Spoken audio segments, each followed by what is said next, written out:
I picked out sleep, work, training, relationships / family time, meals, other interests / social time or pets, and then mindset and just kind of mental focus. And actually my number one I chose was sleep, because I know that if I do not get sleep, I will be so cranky and everything else suffers. My work will suffer. I'm a surgeon, so a lot of times I have to be at work, by 6:30 or so, and be ready to operate and cut on people and be, on point. So I can't show up tired and exhausted. And just relationships will suffer if I'm tired. I'll be cranky with my husband or, my mom or my brother. My training obviously suffers if I'm tired. And then I won't eat right, so my meals suffer. And then social time, basically everything suffers if I'm tired. That's me personally. I really need to get 8 hours of sleep. So my number one is sleep. So I guess you just have to figure out what's your minimum number of hours of sleep, and then what's your ideal. For me, a minimum really would be maybe 6. After that, I really start to decline, but ideal is 8, and I really try to get 8 every day if I can. So I know if I have to wake up at 5, that I have to be asleep by 9, and then I kind of work backwards from there. I know it takes me a little while to fall asleep, so I have to be in bed by 8:30. And I try to be pretty strict with it, but I know at least if I get that minimum, that I'll be good. Sometimes I know I have to go to bed with a little bit of less sleep. Say if I worked late one day and I know I still have to get up the next day, but then I just plan to make up that sleep later in the week.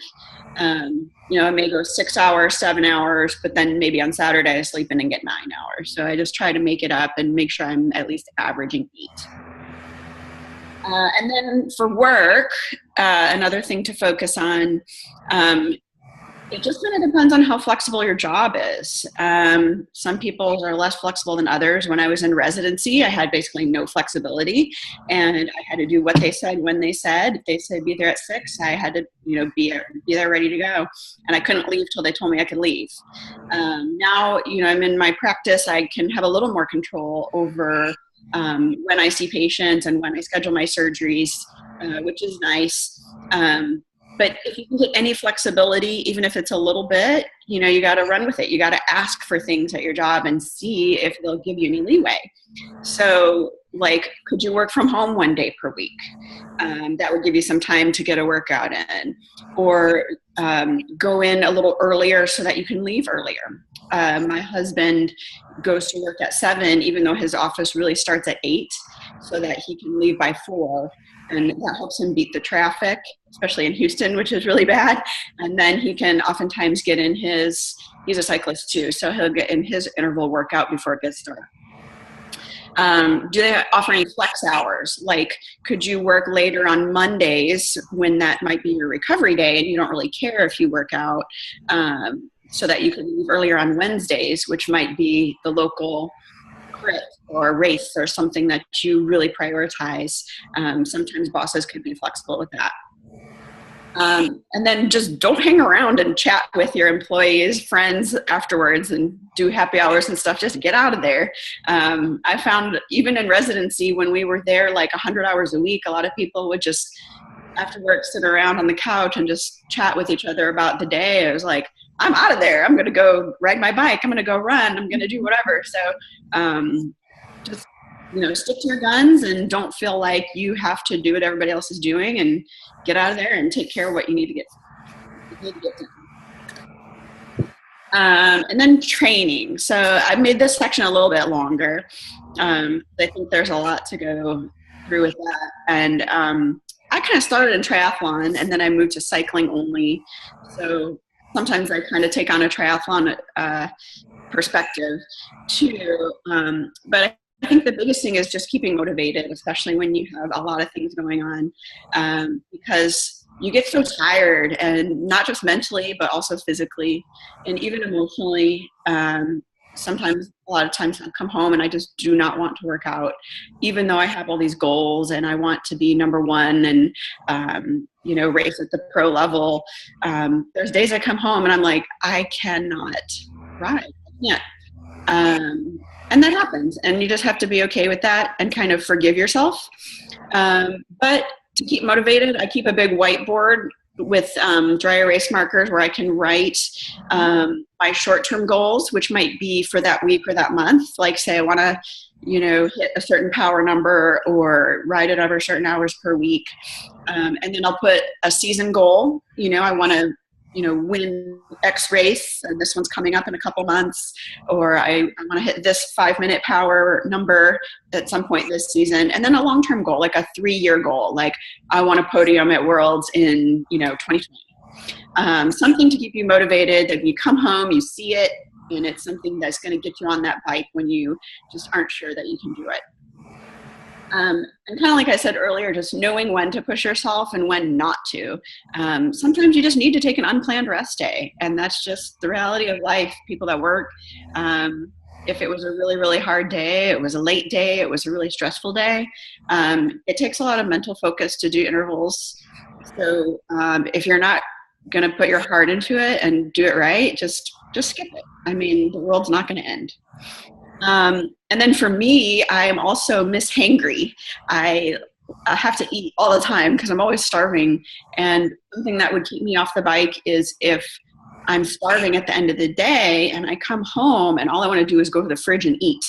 And then I can't get on the bike because then I'll get sick and throw up what I just ate. So, I try to have a snack on my drive home from work, like a little energy bar or fruit or something that's just going to stave off that hunger, so that as soon as I get home, I can jump on the bike. And I'll be able to have digested it a little bit, but I just won't be ravenous and dying. Mm-hmm. And I think really a major key to my personal success has actually been my husband. Having a supportive spouse or partner or even a roommate to kind of help you through some of these things is really, really key. You can let them know that that's one way that they can show you love, is to help you do what you love and to help you achieve your goals. They might not know that. So for an example, my husband used to work from home, and I, obviously worked at the hospital. So he would have my bike set up on the trainer with my water bottles and the TV ready to go when he knew I was going to be there late. And just kind of coming home and seeing that all ready to go, like I didn't have to go to the garage and get it ready and put the skewer in and do all the stuff to get it ready.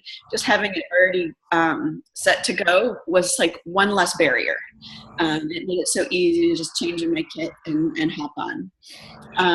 Or sometimes he would meet me at work with my bike and a kit, and we would go ride together from my office, just do a little recovery ride or something like that.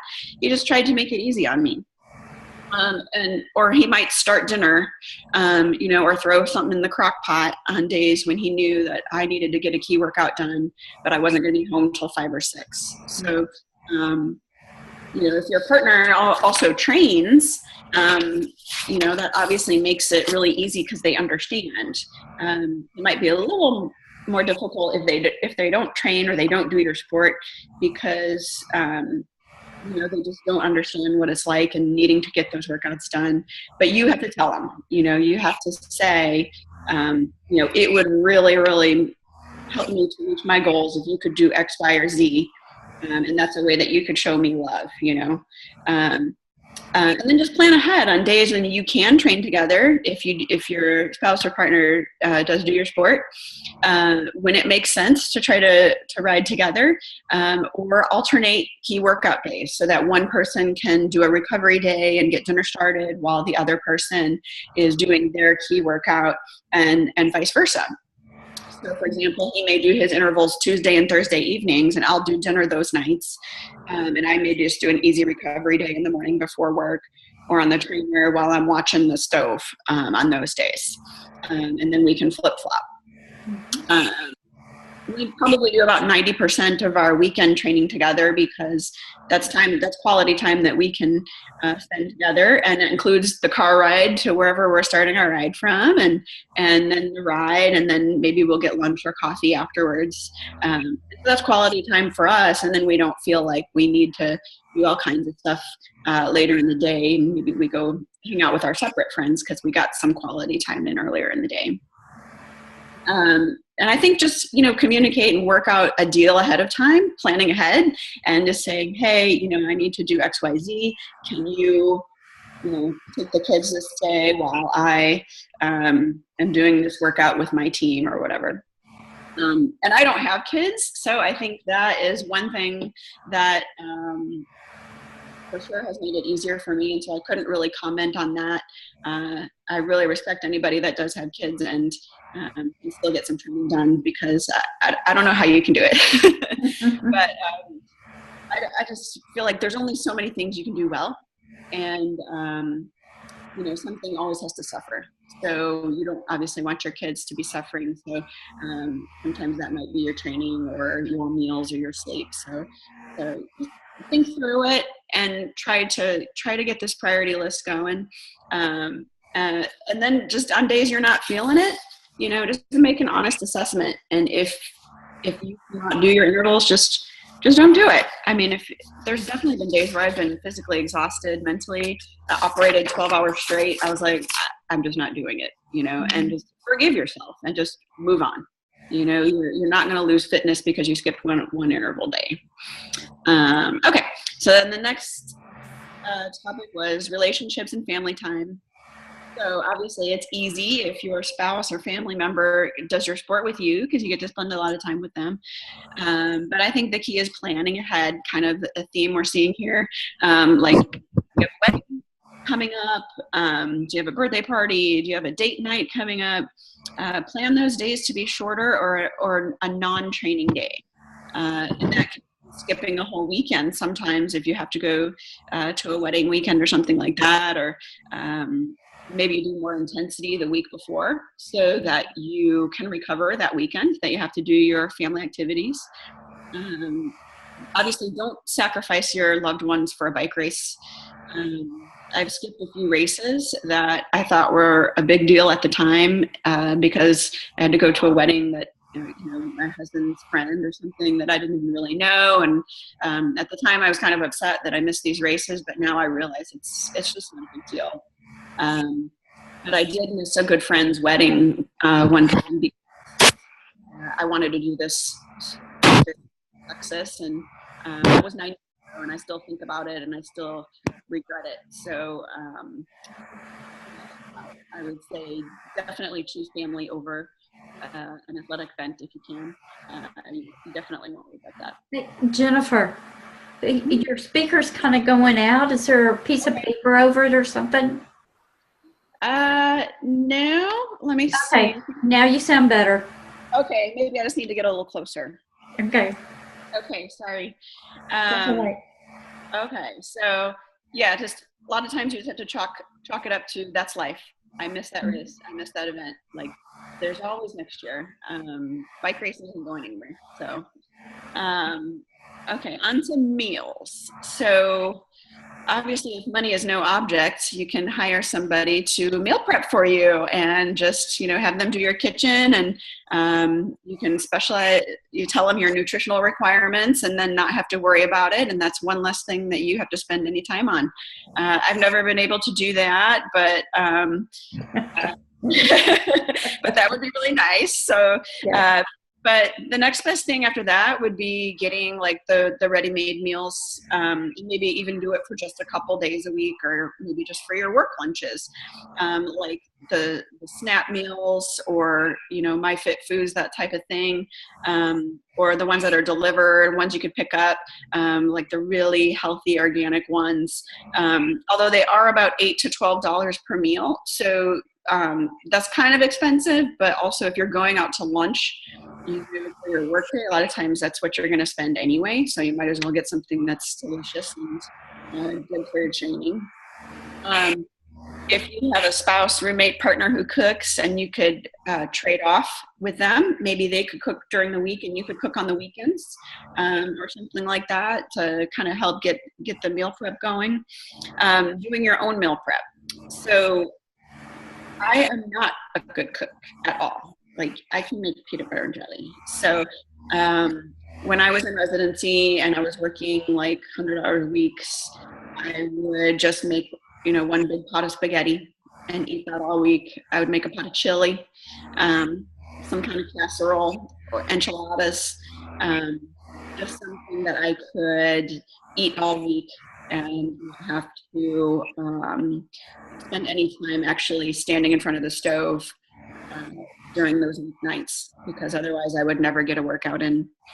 And then, if you can't even do that, hey, there was a time I ate a lot of frozen dinners. And some of them these days are actually not that bad. They've got some really good organic ones. And, even sometimes I would just have a frozen pizza. And, that's life. Sometimes you have to do that.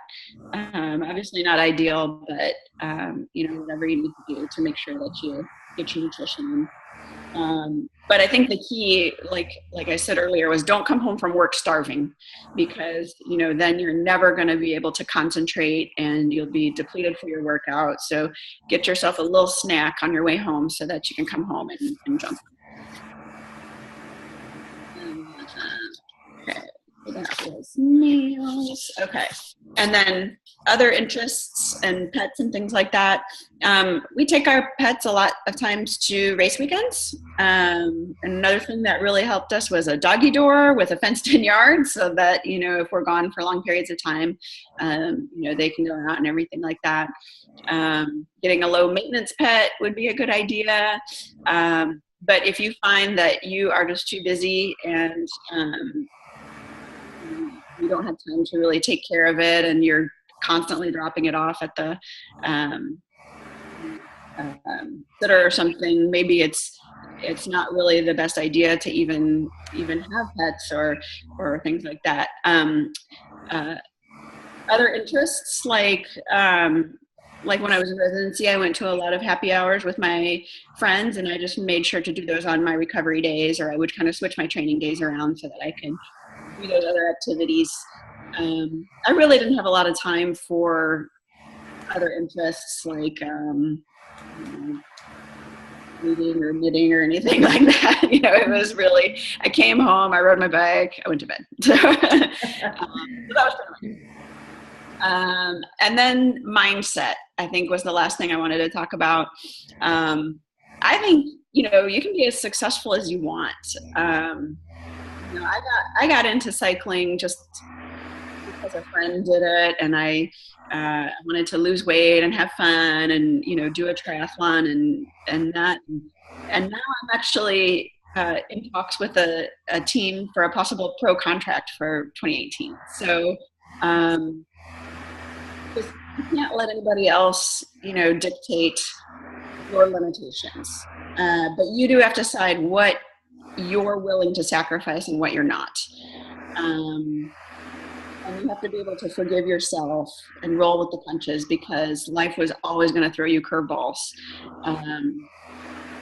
You'll crash and you can't train for a week or something like that. Or, suddenly, your spouse is sick and you have to take care of them, or your kids are sick and you can't take care of them.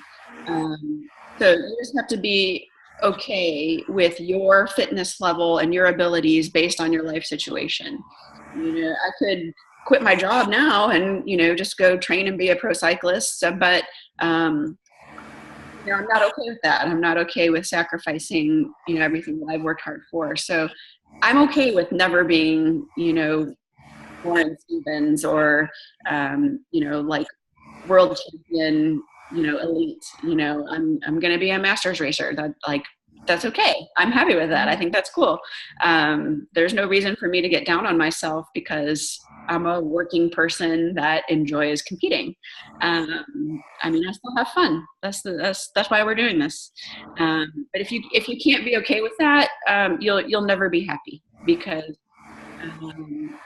you just have to be kind to yourself and enjoy what you can do, because there's a lot of people that can't do what we do.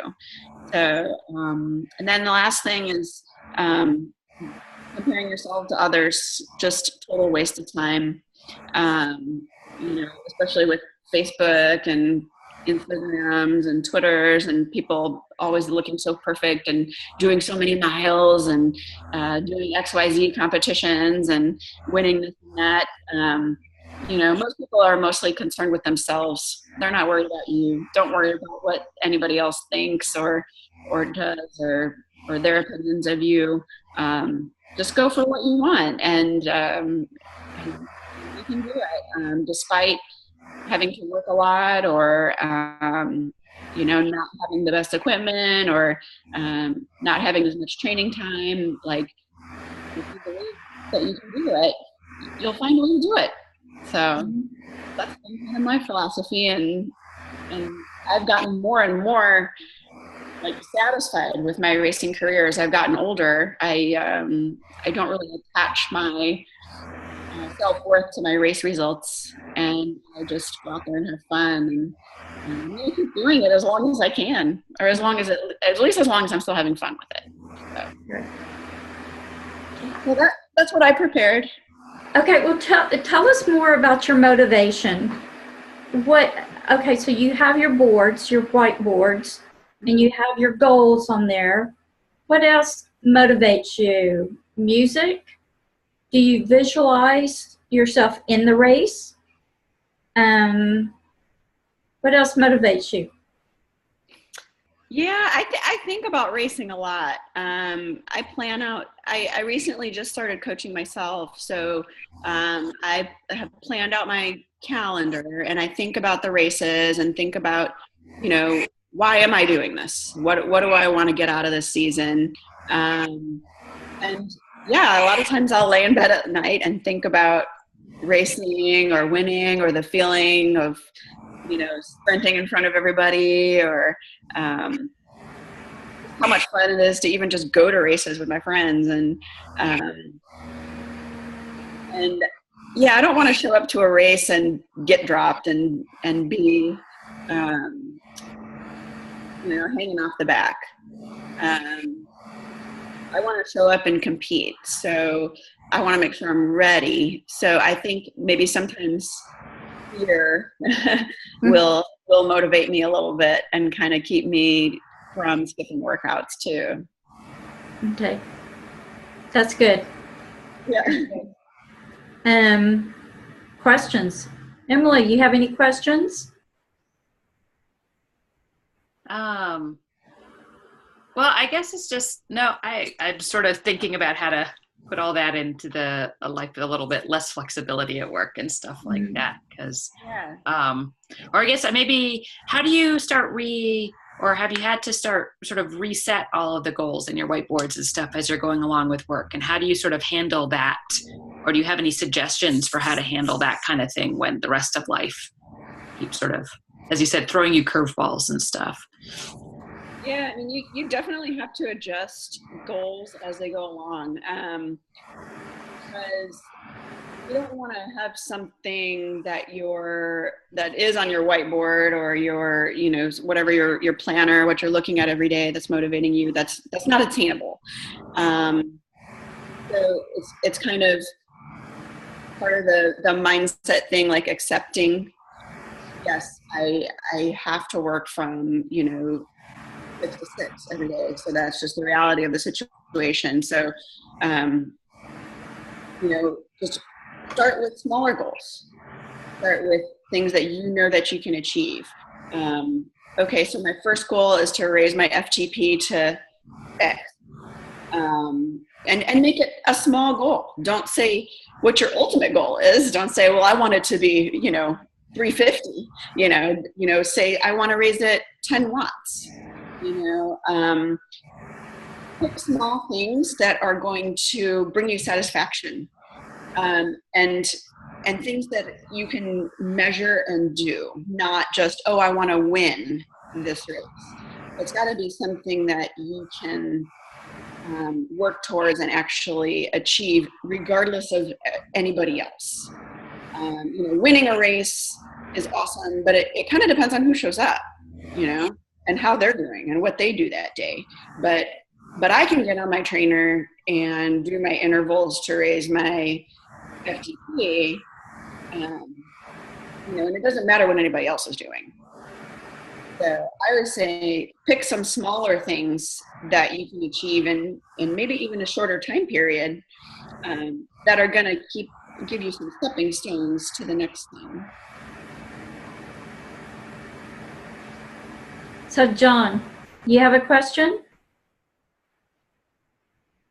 Oh, he just went off.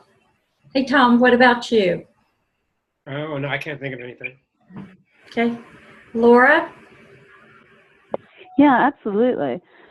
First of all, it's wonderful to speak with you, so thanks much for this. I really, really appreciate it. Travel. It sounds like with your schedule, and particularly with the training you've done throughout your schedule, it sounds like you've probably had to deal with some times where it was really hard to get the training in. What do you do when you're like, okay, there is nothing I can do to change this next week? Or, because consistency is always our goal, right? So what have you done? Have you, for example, I travel a lot with my schedule. So when I can, I bring a travel bike. But when I can't, I'm trying to make sure that at least there's some activity. So I'd love to know what some of your strategies have been, both for when you're traveling and when you know that your schedule is just brutal. Mm-hmm.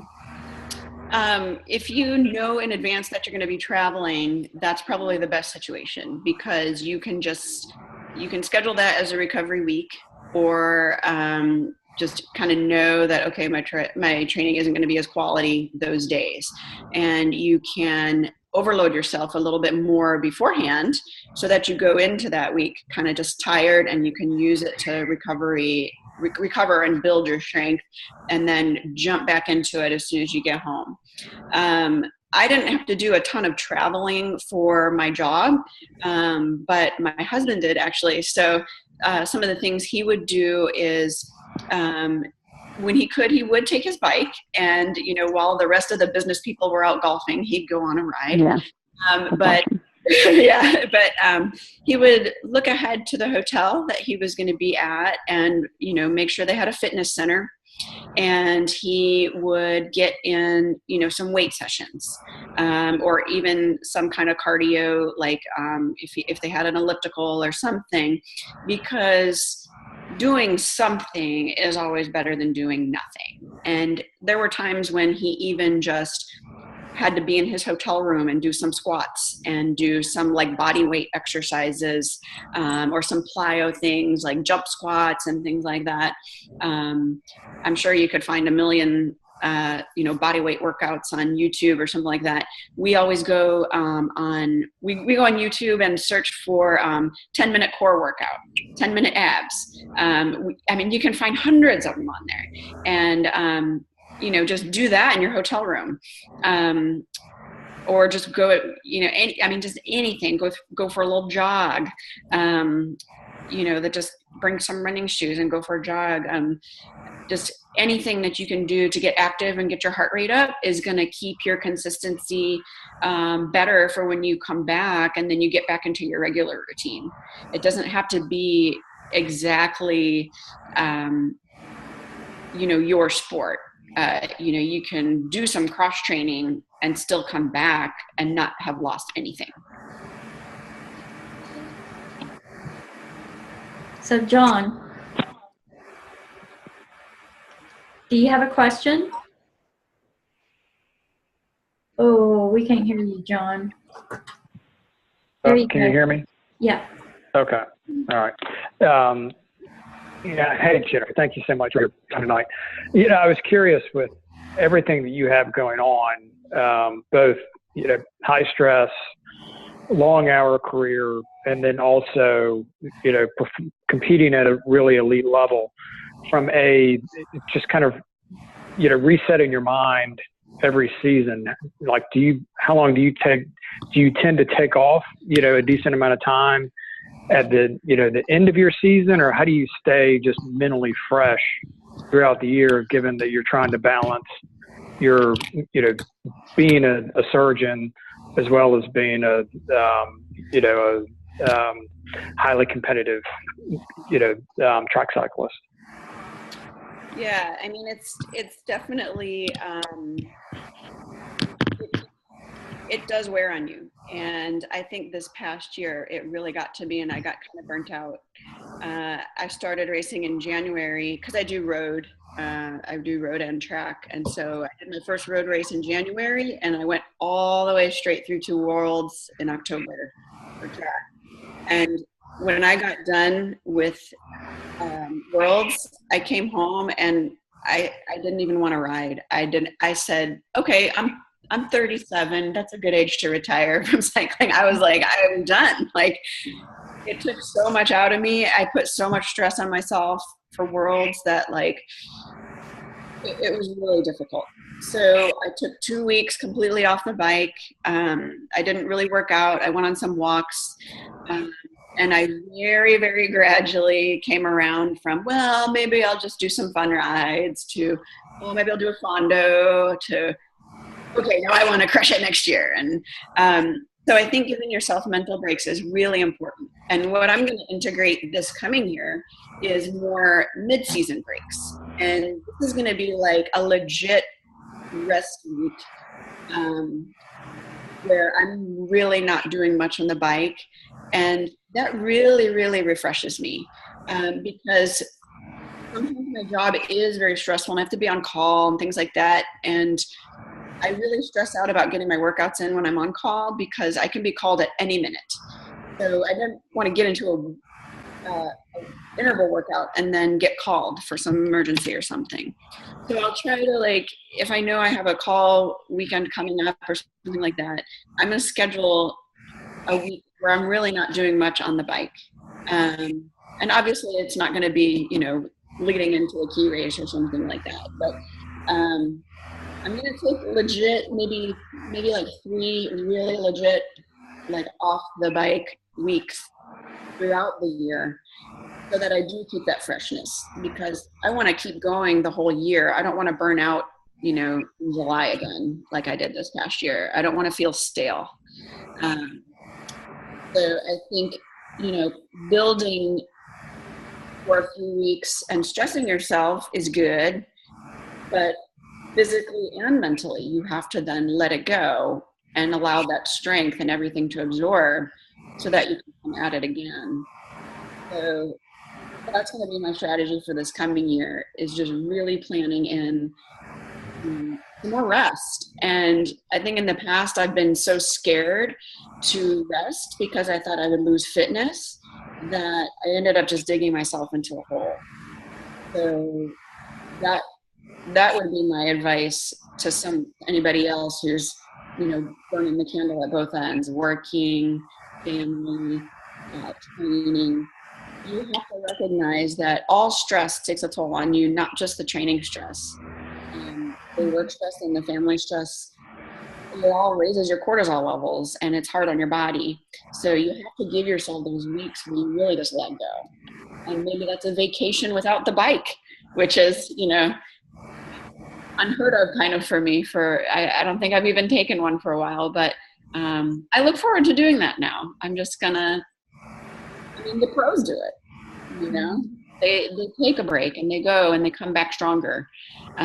You've heard of people getting injured and they're off the bike for a while and they end up coming back stronger and start winning stuff. And I think it's because they legit took a rest. So you have to just allow yourself. Mm-hmm. Yep. Okay. Any other questions? Jennifer, thank you so much. You gave us really a lot of good information. This is being recorded, so it's going to be passed on to other people. Okay, great. So it'll be nice. Thank you very much. Appreciate it. Thanks for having me. Oh, you're welcome. Welcome. All right. Thank you. Well, good night, everybody. Thank you. Thank you. Thanks. Okay, bye. Jennifer, I'll send you a copy. Okay, thanks. All right. Bye-bye. Bye.